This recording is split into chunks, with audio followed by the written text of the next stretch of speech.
नशर Feroz Faiz Razia Begum welfare society पारां सिंध हुकूमत जे ख़ास सहकार सां पीर कुर्बान अली सहर वर्धी जे बंगले में एक मुफ़्त मसनूई उज़वनि जे कैंप जो इनक़ाद कयो वियो। हिन कैंप में सभई मरीज़नि जो चेकअप कयो वियो ऐं मरीज़नि में मुख़्तलिफ़ मसनूई उज़वा हथ पेर ऐं ॿिया मसनूई उज़वा लॻाया विया आहिनि। हीउ कैंप 5 मसनूई उज़वा लॻाइण वारो कैंप आहे। पोइ कैंपुनि में मसनूई उज़वनि जे साइज़ जी माप कई वई हुई। उन्हनि खे जदीद मशीनरी इस्तेमालु कंदे ठाहियो ऐं लॻाए पियो वञे। सभई मरीज़ हिन कैंप मां फ़ाइदो हासिल कयो आहे। परे परे खां ईंदड़ मरीज़ फैज़ मोहम्मद रज़िया बेगम वेलफेयर सोसाइटी जी टीम ऐं सिंध हुकूमत कराची जे सभिनी डॉक्टरनि ऐं अमले जो शुक्रिया अदा कयो ऐं जिन चयो त असांखे हिन कैंप मां तमामु घणो फ़ाइदो थियो आहे। मसनूई उज़वा मुफ़्त में लॻाया पिया वञनि। अॻु में असांखे कराची वञिणो पियो पर लखें रुपया बि ख़र्च कया ऐं उज़वा लॻाया आया।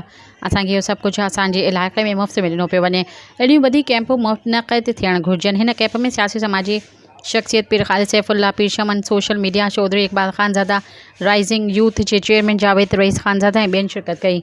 सब्सक्राइब कयो अवामी न्यूज़ HD खे ऐं ताज़ा तरीन ख़बरुनि लाइ ॾिसंदा रहो अवामी न्यूज़ HD।